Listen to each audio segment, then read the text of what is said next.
Hi, I'm Preeti, And I'm Brian. and welcome to our podcast, The Ghibli Neighbors. Here we talk about all the Ghibli movies Why they are the best. and how it changed our lives. So Let's get started.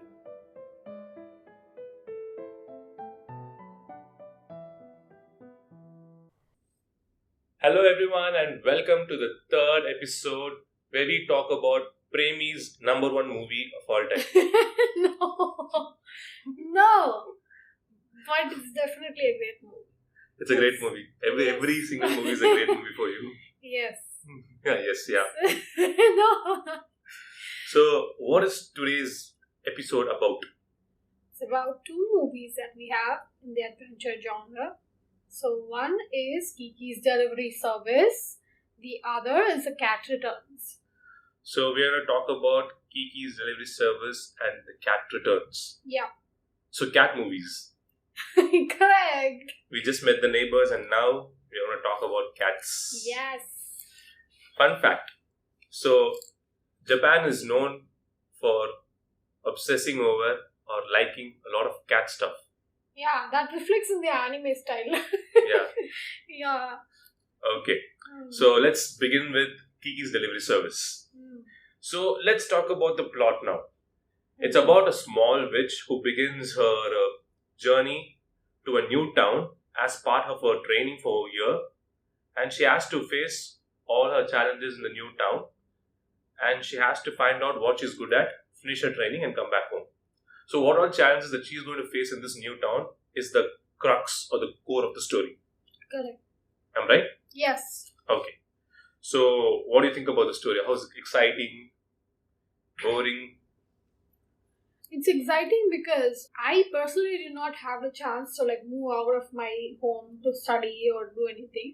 But I have a lot of friends who did, who left their homes to study, moved to another city and studied. So based on, just empathizing with what they would have felt moving from one place and, leave their homes, their parents and then settle and just adapt to the whole city and the people in it. It's definitely a different setting from where you come from, especially if you're from a town type of a setting. So yeah, the whole plot to me is somehow relatable. I know that some other people might find it way more relatable than I do, but I definitely think it's something that a lot of students or they relate to that. So in that sense, that type of self discovery from your adaptation and how you learn new things in a new environment is something which is very interesting to me. It's so interesting that you talked about how it's relatable to you. Actually, I didn't think of this movie to be relatable to me. But it's interesting that you mentioned that how girls and your friends moved out to a different city when they were young and they had to cope up with all these things there and how it's adventurous and exciting for you. Correct.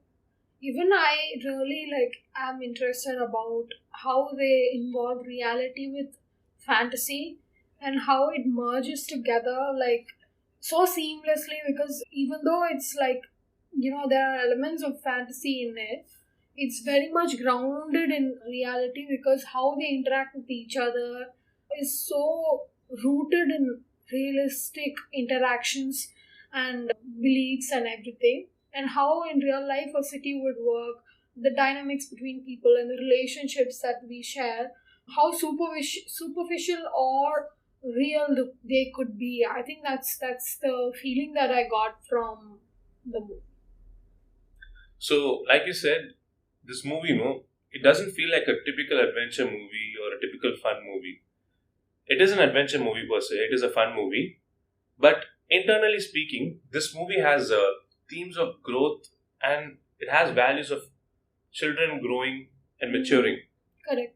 So I was finding it hard to decipher whether this movie is an adventure movie, fun movie, or should we just put it on coming of age or some other category where it belongs to.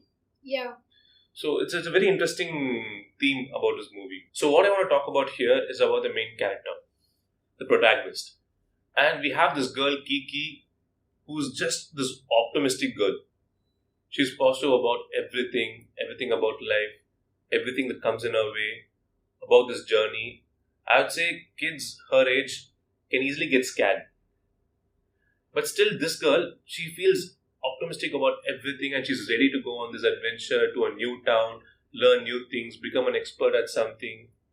And I'm finding it very interesting. But despite her optimism, even the smallest things can spoil her mood. Mm-hmm. I'm like thinking like, okay, how can this optimistic person just lose everything, just lose her optimism and lose her calmness Mm-hmm. and chill just because something bad happened. Mm. But being a kid or being an adolescent, it might be more relatable. What do you think? I am not sure about how age plays role in the whole this idea of being disturbed by little things. Yeah, it definitely does, but it is highly relatable to, I think, anybody and to me as well, because I think what really happens when she gets upset is she doubts herself if she does not have any what she needs, or that she feels a little compared to the other person that she's encountering, be it the other who is flying beside her when she's reaching a new town, or the rich girls in the car, or when she's looking at Tombo's friends. What she feels is a little bit of, you know, belittling, yeah, insecure. She's a little insecure of herself if she's not wearing good clothes, if she's too from the townside girl, if she's a little too this or a little too that, is what I'm saying. Like, that's what she's feeling. And that's why she's probably so insecure and so, like, disturbed by little things. So I think it might have a lot to do with her age, which she'll definitely, like, change, which we see in the movie itself. So I think it comes from a place of where she comes from. That's from the town that she's coming. And so when you move to a bigger city, it's very intimidating when you encounter bigger things which you're not familiar with. So I think it's so much to do with her background than her age, but definitely age plays a factor. Okay, that's interesting actually. I picked up on certain thing that you said right now, which is insecurity. So insecurity plays a major role in this particular character.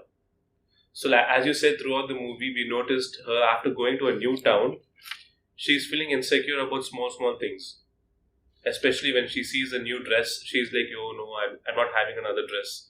I'm just wearing a dark blue or a black cloth and I'm just in black all the time. I don't have anything special to wear. Look at all these girls and they are like cute and beautiful in their new clothes and dresses and all. And she starts comparing. Comparing is another thing that we've noticed. So while doing this, her sense of confidence drops drastically. And I personally feel, I might be wrong here, but I personally feel that her loss of confidence, her loss of self, can be one of the reasons why she lost her ability to fly. Correct. Because I think like all of us, we are living to find our identity. We are trying to understand what we are, who we are. And for some people, it takes a lot of years and a lot of time to understand what we are and what we are capable of. Correct. But I think she is blessed in a way that she is able to understand her duties, her roles, her responsibilities, and what she wants to be. Right when she's like, let's say if she's very little, she's 13 years old.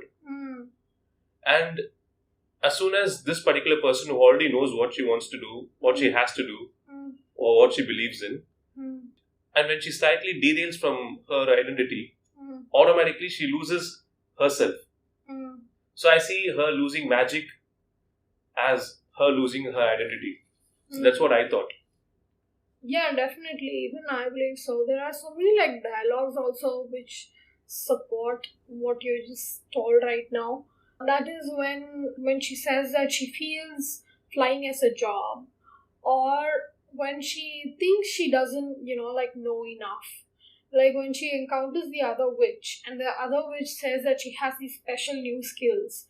Flying is just a normal thing that any witch could do, right? But she has like a, what she foreseer, I think. Fortune teller. Yeah. So for fortune teller, and then she has these special skills. And then Kiki, I don't think she has any special skills yet. She could fly.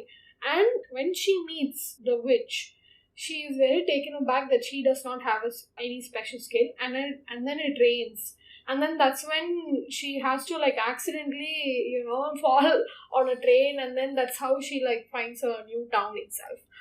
So there are multiple places where she questions her identity. I think this movie itself was where she questions herself to find herself. There are multiple places where she doubts herself, her potential, everything. But what's very inspiring to me is the bare minimum that she could do as a witch is something that she uses to save people and then do great things.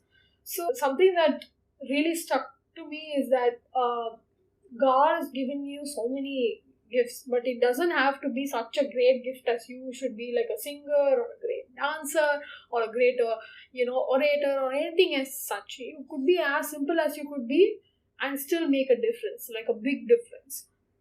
Yeah, so what do you think? Yeah, it's true. It's an amazing thing. So, since you mentioned flying, let's talk about her delivery service. Yeah. Her Swiggy delivery service. Exactly. I've written here saying that it's before even we had Zepto and Dunzo and everything. Swiggy and Zomato. Yeah, we had Kiki for that. So Hayao Miyazaki, the dad of the movie, has already thought about all these delivery services, food delivery services and platforms. Genius, man. In 1989. Genius. So she stays in this beautiful bakery. Yes. Where we have this wonderful lady who owns this bakery, and she's just a sweet lady. Super sweet. She reminds me of Molly. Molly Weasley. Molly Weasley from Harry Potter. Yes. Yeah, she's a very sweet lady. Yeah. So when Kiki comes to this town for the first time, she's confused, she's insecure, she's angry at everything. Suddenly, she finds a board in this wonderful woman's bakery, and this woman gives her this special attic for her to stay and to work and to be there. She feeds her. This lady feeds Kiki, and Kiki in return tries to find herself. Actually, I think one of the high points in the movie is when Kiki figures out she has to do a business. The business idea of like delivering things to people. Yes. It's not easy to come up with a business plan. And somehow she does this, and she comes up with an idea, and she works on it, and she delivers, literally. Yeah. So I also believe that the secondary characters in the movie have a great impact on Kiki, on her path to self-discovery, especially the baking lady, bakery lady. The lady who owns the bakery. Yes, the lady who owns the bakery. She's the one who tells Kiki that there are a lot of different kinds of people in a city big like this. So that's when I think Kiki also wraps her mind around, okay, this city is not as bad as I think it is. Because there are multiple places where Gigi the cat says that maybe we should move to another town which is nicer. But Kiki takes a chance. She believes because she met the baker, she thinks that, okay, if some people are nice, then probably there's a chance that this could work out.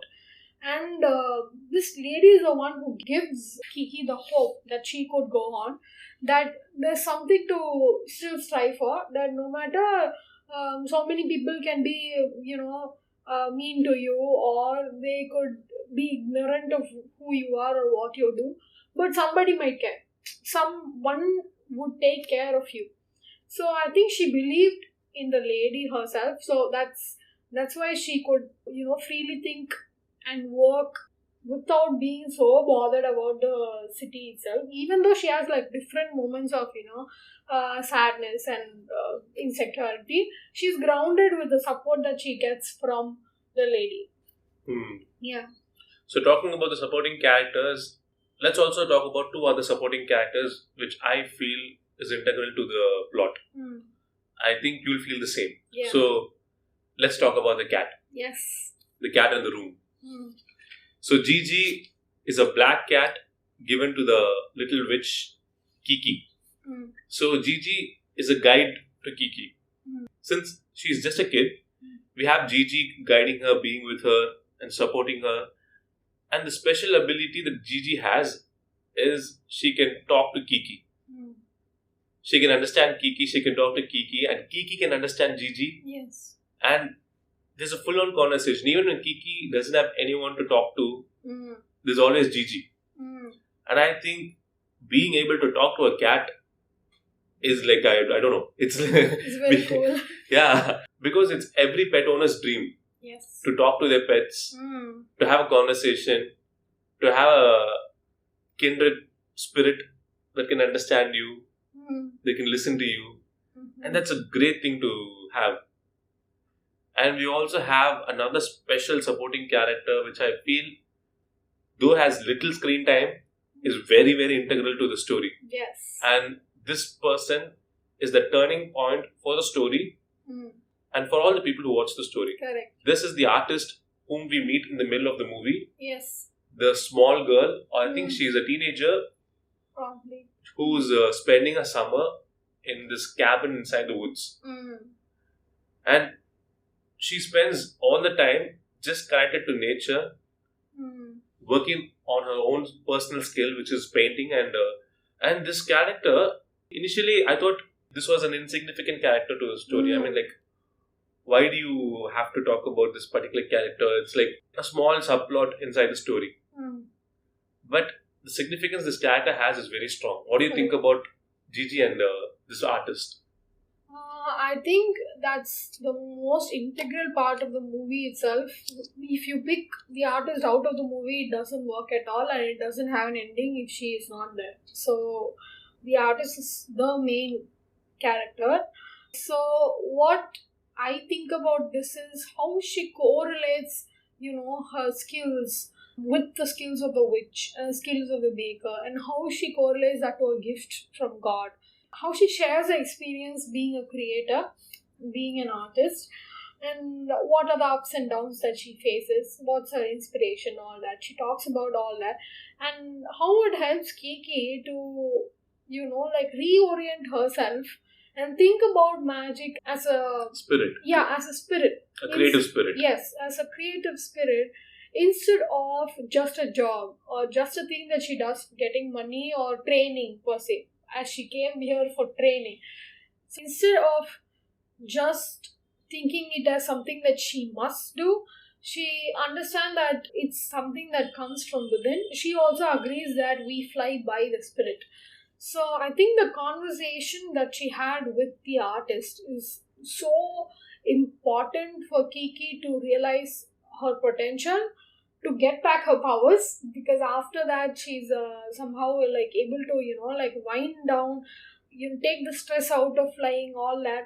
Because the conversation about stressing also is important. How she says, when you're so stressed, you're not able to think creatively, nothing comes. During times like that, what you have to do is just take a break, chill, it's okay, take life easy. Look out the window, look at the view, and then just take nap. She says that, take nap and then take it easy. It's okay. It's gonna come back to you when you're okay. Go for a long walk. Yes, and it's gonna be okay, right? So at the end of the day, I think Kiki realizes that, and then at that time as well, she was on a break with the girl. So I think this break is a part that helps her understand her capabilities, which is very ironic because she's talking about taking breaks while Kiki is already taking a break and in a conversation with the artist in the woods. Kiki loses her powers and then she meets the artist. Yes, while she's in a break from the work that she does, the delivery work. Yeah, which she chooses surprisingly. She tries to fly. When she fails, she says to the lady, I'm taking a break for some time because it's not working out for me. And she chooses that before even somebody else told her. And then during this time of break, she discovers that this helps, that she has this potential. So I think taking breaks and taking it easy is something which is very important to any artist or any creator or any skill. If you take that for matter, it's important to reorient yourself, what you're doing, who you are, and realign yourself to your purpose. Because you shouldn't get so lost that you lose your own self or lose your purpose in life. So that's what I got from the artist. Nice.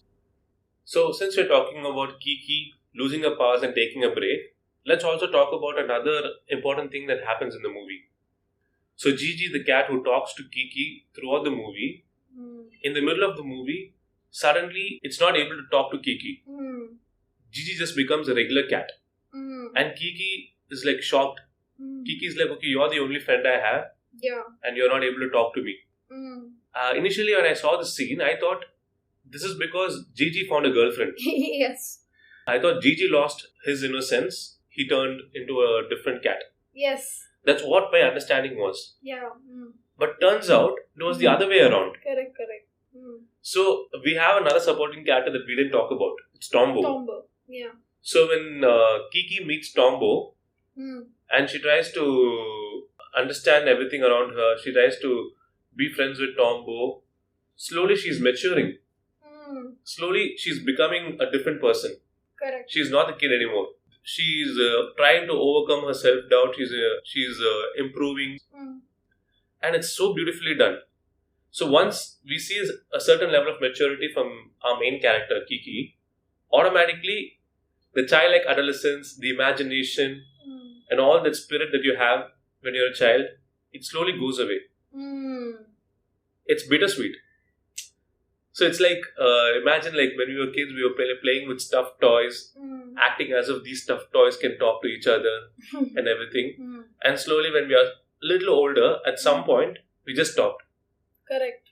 We just stopped playing with our dolls. We just stopped making them talk with the other dolls and everything.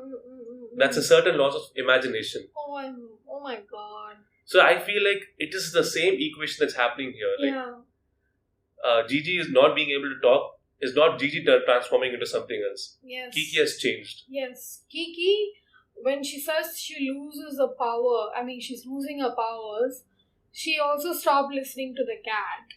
Which I equated to, like, okay, she's losing her powers or everything. Now that you're talking about innocence, it makes so much sense to me. Like, because I was a little confused. Okay, if she got her powers back, why isn't she able to, like, listen to Gigi again? But the whole equation of innocence brings so much more sense to the whole conversation that we've been having. Thank you so much. Because I was a little like, I was confused. What is happening? This makes a lot of sense. Thank you. And interesting enough, another fun fact. So, this movie was dubbed in English by Disney. So, what happened there was, they couldn't accept the fact that the cat is not able to talk after Kiki gains her powers back. So, what they did was, they made sure the cat can talk in the end, which is taking another fairy tale direction, which Disney is known for taking. Meanwhile, Ghibli has stayed with the maturity and ideals of a child becoming mature. This is so amazing. This just whole idea of innocence coming into the equation just makes it so much more brilliant, I think. Yeah. Which I didn't realize while watching, but it makes so much sense that we're talking about it. Yeah. Yeah. I also have to bring to attention how comic Gigi is. Because the dialogues that he has is one of the best. Like, he makes jokes like, at this rate, I'll be white when he walks on dust. Yeah. On flour, like wheat flour. Yeah. And then he also says, when Kiki flies really, high, he says, I thought you're going to deliver it to the angels. Yeah, I find Gigi the best funny character in the movie. One other thing which is iconic for me. So Kiki says Gigi that the artist is going to draw me, and then Gigi says nude. And then Kiki is going like, no, what buck? Gigi is very, very funny. I love Gigi. Yeah, Gigi is like one of the favorite characters in the movie. She's iconic. He is iconic. Yeah. So talking about favorite characters, I also have to talk about Tombo. Yes. Tombo being a kid, he has the talent and the intelligence of an adult. So I feel like there's a distinction between Kiki and Tombo. So while watching the movie, I watched it with my mother. So my mom told me Kiki loves the ocean. And it made more sense. Kiki chose the town because it's closer to the ocean. Correct. And whenever Kiki sees the ocean, she just stares at it. Like stands and stares at it. And we have an exact contrasting character who loves the skies. Oh, wow. Tombo. Tombo loves the skies and he's so into aviation. Wow. He's like, I want to build a plane. I want to fly. I'm so excited about this airship that has come to this town. Let's go look at the airship. Let's go go inside it. Let's do something about it. And one of my favorite scenes from the movie is when Kiki tries to deliver something. She finds out that she's delivering a product to Tombo's house. Tombo just invites Kiki to go to this particular place. And there's this scary scene where Tombo drives this makeshift cycle / aeroplane. Yeah. Or cycle with the propeller and the place where the headlight's supposed to be. Yeah. And he drives it. Kiki just goes with him and there's this huge scary scene where they ride in the highway. Yeah. And they suddenly go off the cliff and they fall down and somehow they survive. Yes, they almost fly, which is kind of fun. Yeah. That's a beautiful scene actually. It created a sense of bonding with Kiki and Tombo. And I think, if I'm not wrong, it was after this particular scene, this particular bonding, Kiki lost her powers. I guess so. But it wasn't the bonding itself. Again, after the particular bonding, she met Tombo's friends and everything. Yeah. And her sense of insecurity and doubt came inside her. And all this accumulation of all the doubts and insecurities that she had in the movie until that point has taken a toll on her. Correct. So, again, talking about Tombo, he's a very fun-loving person and he's a very nice guy. He's always supportive to Kiki. Yeah. He wants Kiki to have fun, to enjoy, and he wants her to be there. He's a very nice character. Yeah, he is. Yeah. Talking about other characters, I really have to bring the grandma into the picture because I think she also has an important part in the movie where she makes Kiki feel like her own granddaughter. Yes. Yeah. So, what do you think about that? True. There was a moment that I felt a bit sad was because the grandmother is doing her best to bake a cake. Kiki helps the grandmother. And after Kiki helps the grandmother, they bake a cake. Kiki takes the cake to the granddaughter to deliver the cake. And the granddaughter is just like, why is my grandmother doing all this and all? Who asked her to do all this? I don't like the stupid cake and everything. She says words like that. Yeah. And it's like, oh my god, like, look at the effort that went into this particular cake. The granddaughter just removes the value out of it. Correct. And like, Kiki also flies across so many miles, like soaking wet in rain to deliver that, which is so impactful as a scene as well. But she dismisses it in a second, and it's so like painful. I think this is important how Kiki is, encountering different types of people in a city. Like how she's encountering, there are stark differences between how people could treat you and it's age or gender limitless. She is a little like insecure because she meets the girl that she meets is the same age as her. So it's a little, surprising to her, I guess. And she loses her spirit if you see her encounter the girl. She loses the want to deliver, the want to fly again. So I think that's how it's significant. Okay. Now let's talk about the music. So this movie has one among the famous music that Ghibli has. Yeah. So it's called Path of the Wind. And I feel like it's a very catchy song. It's a very catchy song. So it's like one of the closest songs to me after Castle in the Sky. Like Castle in the Sky has an amazing track and this track is also amazing. The name of the song itself is like unique. It's called Path of the Wind. And in the movie itself, there are instances where the wind plays a major character. So we see the wind just blowing off Kiki in multiple directions throughout the movie. Correct. It creates a path for Kiki. Wow. And she reaches her destination somehow that she doesn't want to reach. Wow. There's no optimistic or pessimistic thing about this. Like it's just fate. It's just fate. Mm. And the wind creates the fate. Mm. And ironically, they named the song The Path of the Wind. Mm. And it just goes along with the movie. And the So- track is so catchy. It's so Yeah. nice to listen to. Mm. It's an good amalgamation of things, actually. Correct. This is a song that most people identify Ghibli with. So, yeah, it just does so much justice to the whole mood of the movie. Mm. Yeah, but I'm not a musician, so I can't really comment so much about it. So, what it's really great as a music enthusiast, I really love it. So, overall, what do you think you can take back? I would say it's a beautiful coming of age movie. It's a fun adventure movie. There's no question about that. There's no doubt. It's a movie about growth, maturity, losing your insecurity, finding your confidence. Because towards the end of the movie, the way Kiki regains her powers is by finding herself. So there's a scene where Tombo is in a very dangerous situation.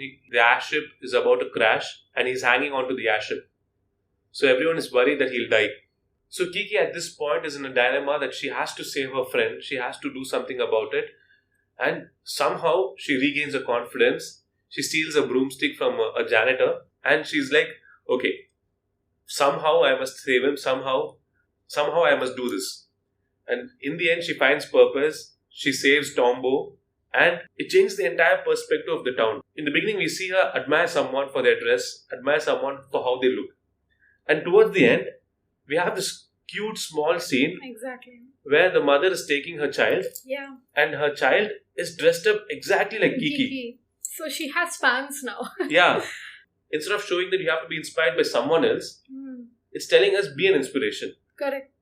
Don't find insecurities, but somehow be the inspiration for someone else. And it's a wonderful message to send, actually. I think that's the true core and moral of the movie. I believe like the director Hayao Miyazaki is telling that this movie, maybe I might be wrong, but what I took from this movie is the director is telling us that this movie is for artists. It's like telling, don't get burnt out.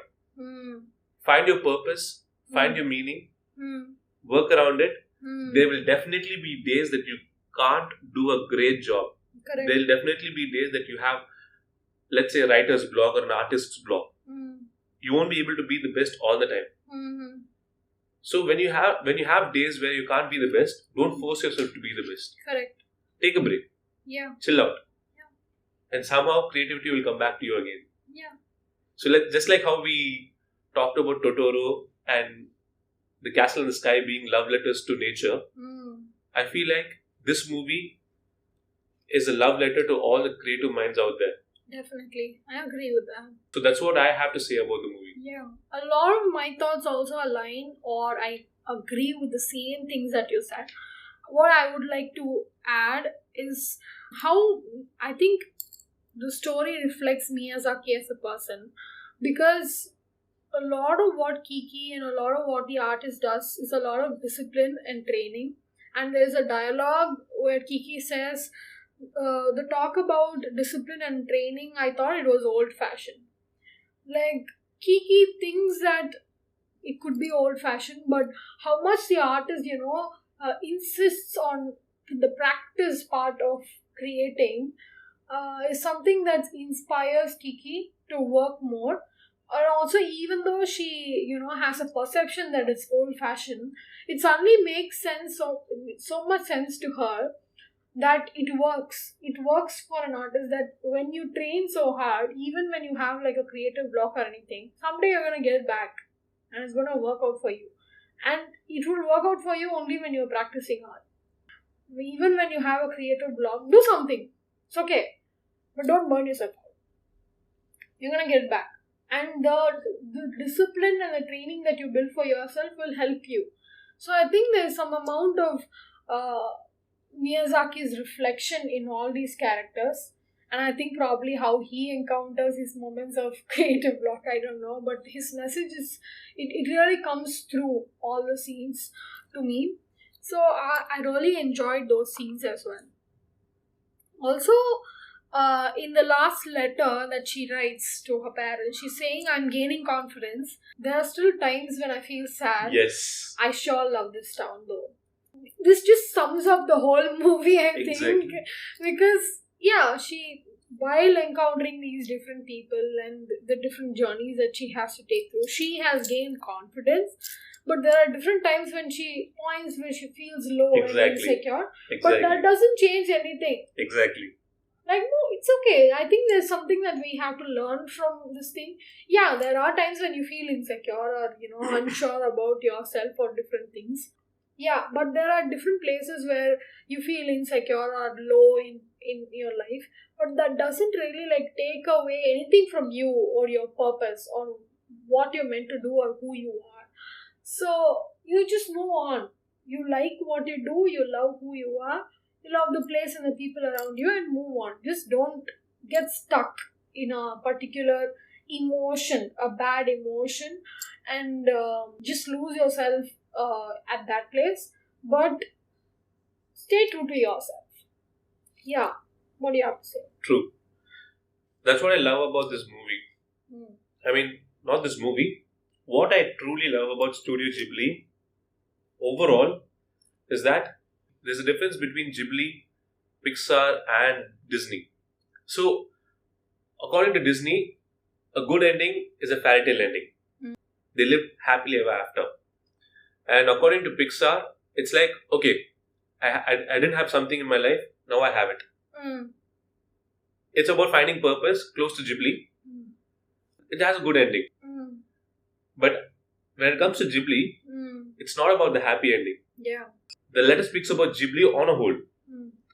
So it's like Studio Ghibli telling us, see, life is filled with happiness and sadness.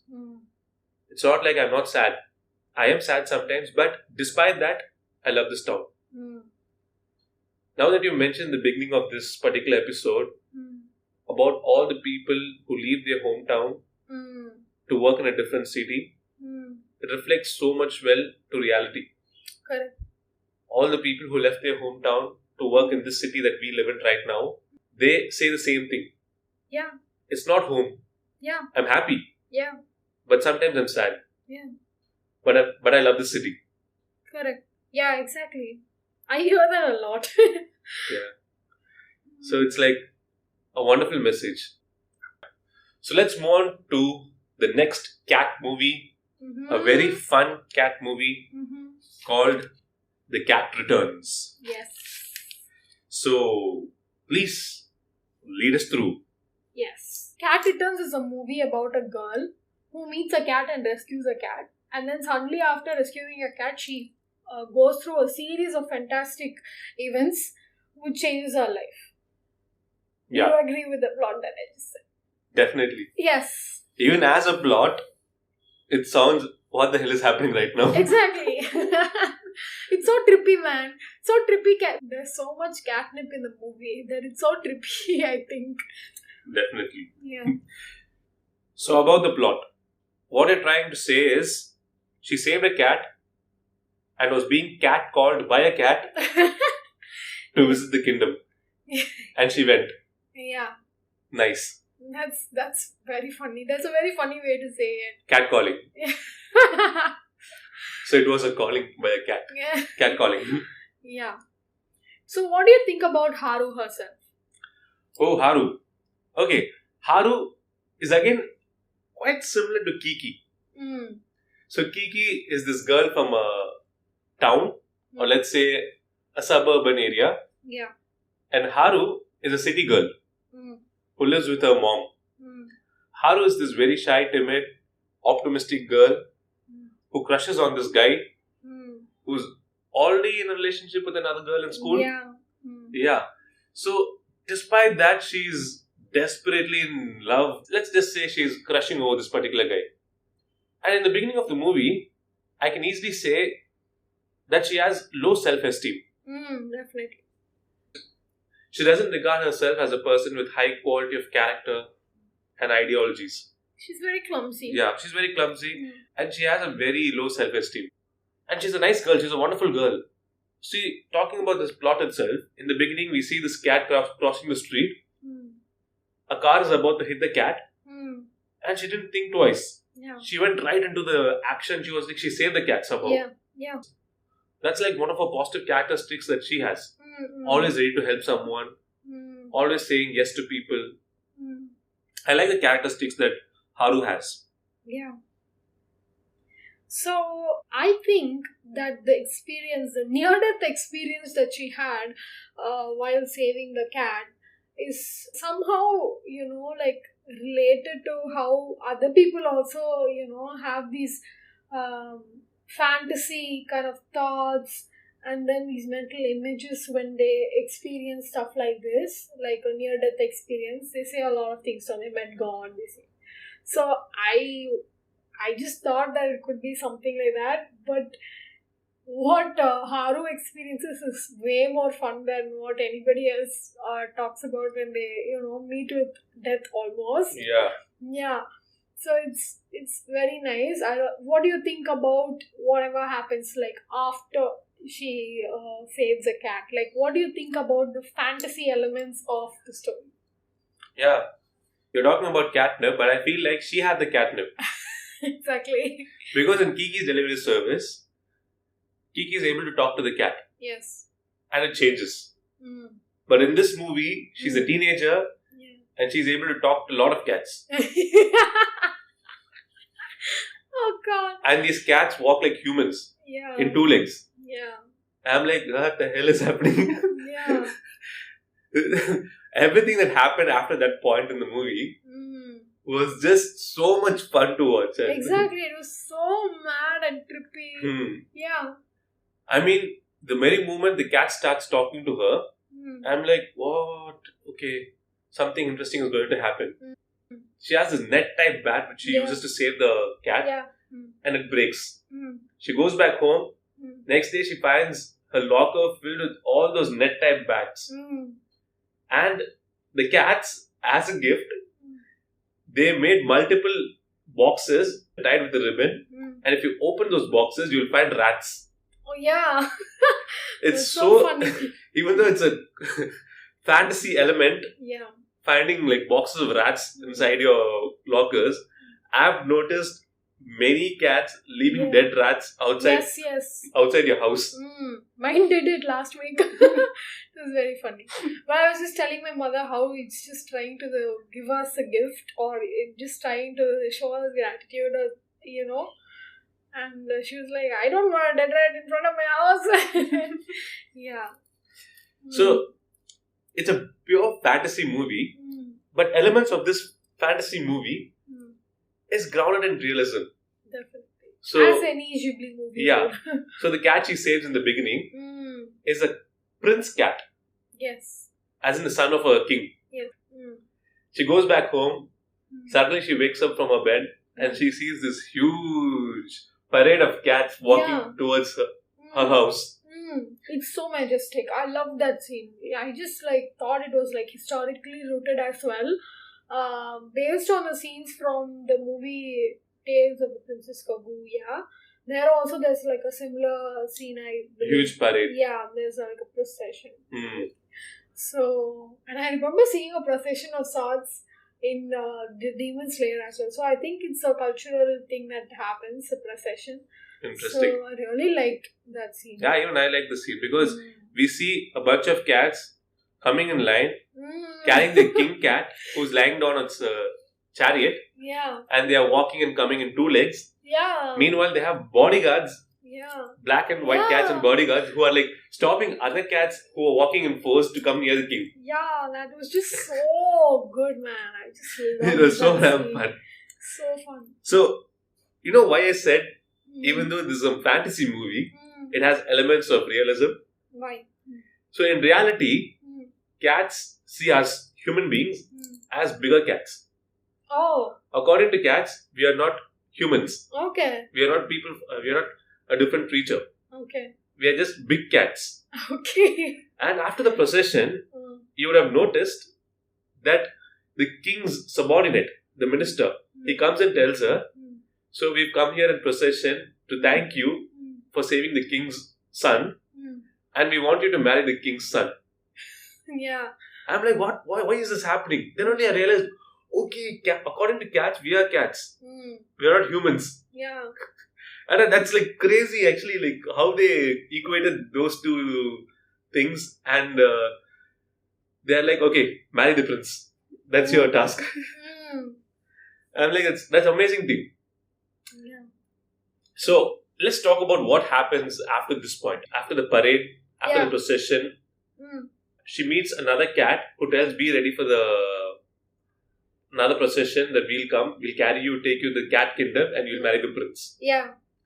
So that's when she hears this mystical voice and then asking her to go somewhere to the cat bureau. So she listens to this mystical voice, though it comes from nowhere. She doesn't even know whom she's talking to.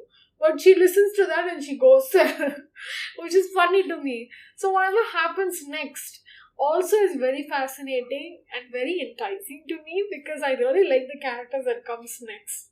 So do you want to talk about that? Yes. This is where we meet the supporting characters. Yes. And what are the characters? Baron. The Baron. Muta. And the Crow. Yes. And the Crow. You sound like a crow. I sound like a crow. Yeah. So we have the Baron, Muta, and the Crow. Yes. So interestingly, she has to meet these people to seek help and to save her from going to the cat kingdom and marrying the prince. But these two characters, the Baron and the Muta, are both cats. Yes. Muta is again a talking cat. Yeah. A fat talking cat. Yeah, Fat talking cat. I think Muta is a word that says that it translates to fat. Yeah. Muta translates to fat. So, meanwhile, Muta is a talking cat which helps her to meet the Baron. Baron, on a whole new level, he's not just a talking cat. He's a humanoid cat. Yeah. He has human body with a cat's head, dressed up like an elegant gentleman. Yeah. Almost reminds me of Puss in Boots. Yeah. He's more Puss in Boots, but Puss in Boots is cunning. This guy has values. Oh, great. This guy is gentlemanly. He has values. He's heroic. Yeah, so much. That it's so attractive, man. Like a cat is attractive. And that's what happens to the main character, Yeah. Haru. Yeah. She gets attracted to the Baron, who's a cat. And she was complaining about marrying a cat, and now she's attracted to another cat. Yeah, she has a huge crush on him. I'm sure she did. And I feel, just like how we said, the artist is integral to the previous story, Kiki's Delivery Service. I feel like the Baron is more crucial and integral to this particular movie. Why so? Why do you think so? I'll talk about it in the end. Okay. Let's talk about what happens next. Okay. So after we meet the Baron, as mentioned before, Haru gets kidnapped by a bunch of cats. And Muta and Baron try to stop that. Yeah. But somehow they go into portals, like in a more Alice in Wonderland kind of definitely. theme. They go into portals and they reach the cat world. Here we see all kinds of cats walking in two legs. So we have this typical medieval kind of environment.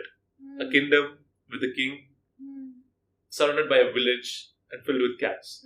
Since we have already reached the kingdom, we see all these cats in the village. We see Haru getting kidnapped again and sent to the kingdom where the king is. We see Haru transform into a cat slowly. Yeah. Interestingly enough, fun fact, if you guys don't know, all the anime characters in Japanese art culture, it's not inspired by Japanese people. The character style, again, is inspired by cats. Those big eyes, cute noses, everything that you see on any anime character is kind of slightly inspired by cats. So interestingly enough, we see a transition of this human being transform into a cat slowly. And I can only think how much fun these artists would have had doing that. Yeah. I really like that, enjoyed that as well. Yeah, imagine turning into a cat. That sounds fun. I would do it if I had a chance. You said that to me actually. Yeah, it's so fun. You told me that in another life, if you have to live like someone, you'd rather be a cat. I would. With all my heart. So, have we finally found Premi's #1 movie? It's a #1 cat movie. #1 cat movie? Yes. Seriously, how many #1 movies are we going to talk about? Yeah. As many movies Ghibli makes, it'll all be my Okay. So let's talk about the antagonist of this movie. We are in the kingdom. I was gonna ask that as well. We are in the kingdom, kidnapped by cats, and this kidnapping happened because of the king, the main antagonist. So this guy or this cat is like, you're going to marry my son, and that's your life, that's your choice. And there are subtle references to how Ghibli portrays these antagonists, as we've already talked about in our previous episodes, where Ghibli's point is not to have a strong antagonist, is not to have a very bad person as an antagonist. I feel like Ghibli's perspective, Ghibli's intention to have an antagonist is to actually show human behavior. And just like we talked about in Laputa, and here, we see an antagonist who's like so hell-bent on having power and authority. They think like, okay, what you should do what I tell you to do. And this also has this ideology of a generation which thinks they can force their child or their children to do whatever they want. So, the king's prince, his son, loves another cat in the kingdom. But the king is like, you have to do what I tell you to do. Marry this girl who's turning into a cat. That's your life. And eventually you find out that the prince is brave enough to actually fight his father, to tell him that, no dad, I'm not going to marry someone that you tell me to marry. I'm going to marry the person I love. And the king is not able to accept it. He tries to fight it. And again, somehow we have the Baron here, and he fights all the cats. He saves Haru. And we also have Muta and Baron. They together help Haru, and they escape the environment. Yeah. I'm like, during all this entire setting, we try to understand why the king cat does what he does, or the cat king. And it speaks about the previous generation so much. He's more evil because when he realizes, okay, his son doesn't want, he asks Haru to marry him. Oh, if that's not happening, just marry me. And so, yeah. If you can't marry my son, marry me. Yeah, so I think he's way more evil than we could ever imagine any evil character. A cat being evil is kind of funny to me. But yeah. Again, it feels so much like human behavior. Yeah, definitely. I think that's the most fantasy element in the movie because a cat would never be that evil. I know that we portray cats to be very cunning and evil and everything, but cats are kind of innocent and very nice. I will always advocate for cats, and cats can never be that evil. They are a reflection of pure evil minds of human beings in the movie. Yeah. Yes, true. Okay. So, let me come to the most important part of the movie about why I said the Baron is more integral to the story. Because towards the end of the movie, after Baron and Muta save Haru, we see Haru change. We see Haru's growth. So Haru's best friend comes and tells Haru, see, the guy you have crush on is right there. What do you think about him? Haru's like, no, it's okay.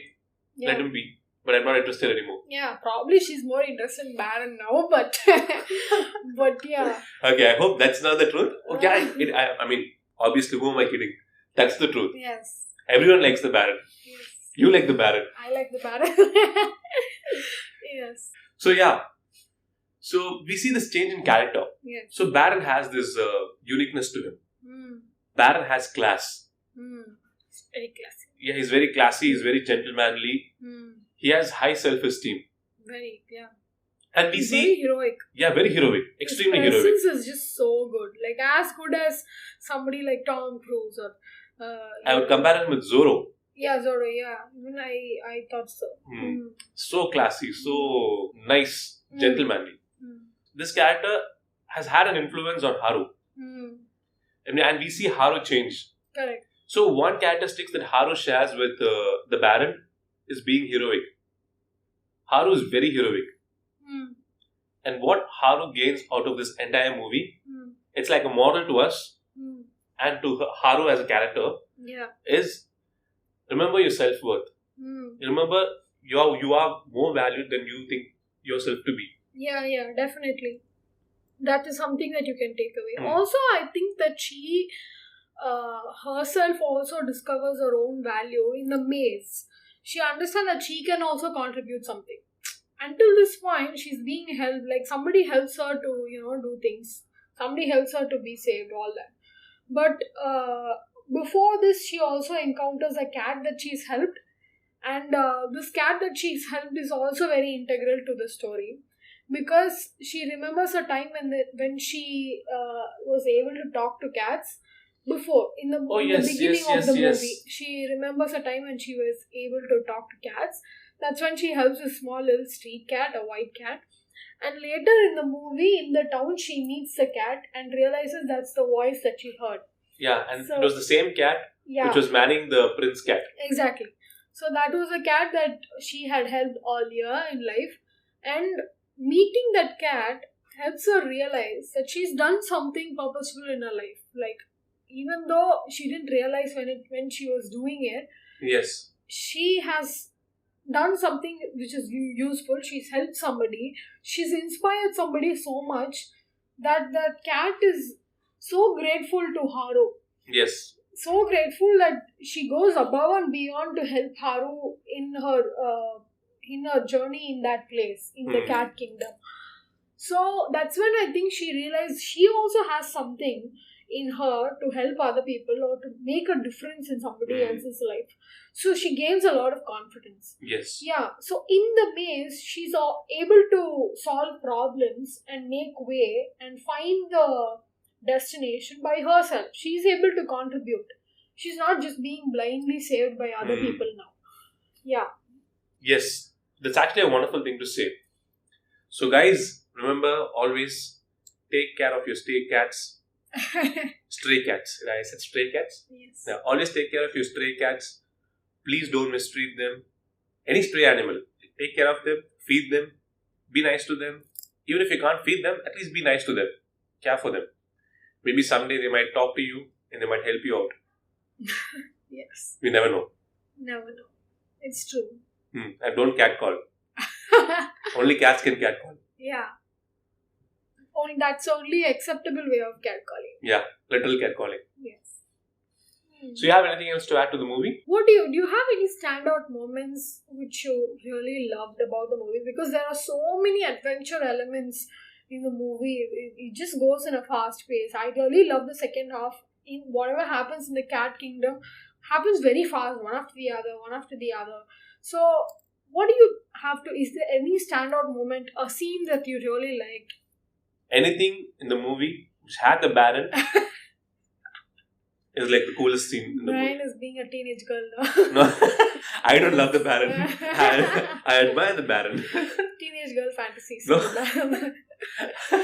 Correction, yes. I don't have any fantasies about the Baron. He's also a dude. I like the Baron. I admire the Baron to be... See, so the Baron is also a character which should influence other people, men especially. Have class. Be heroic. Be nice. Have a great demeanor. Yeah. Like, it's nice. It's a very nice way to tell people. Very inspiring. Yeah. So anything with the Baron I love. And anything with Muta, the fat cat. Yeah. Fun. So, the men audience, please take notes. Be like the Baron. Yeah. That really helps. Yeah. Yeah. And standout moments, I would say, I think her transition is a very huge standout moment that we talked about right now. It can't get any better than that. If you see your character that you traveled with throughout the movie, transition from this weak person to a very strong, to a very confident person, you will feel happy. Because when you watch a movie, you're not just watching, you're traveling with the character. So once you find your friend Mm. or your best friend in the movie grow, Mm. becomes someone else, Mm. there's nothing greater than that in the movie. Correct. To me, this movie was not very directly laden with message. It was primarily fun. It was primarily just meant to be, like adventurous and fun and everything. But it definitely has a lot of meaning in it, like how you said. But yeah, compared to a movie like Kiki's Delivery Service, I wouldn't say it's very heavy with message. It's more fun. So it's a movie that anyone can watch and have a lot Even of fun. kids. Yeah. Yes.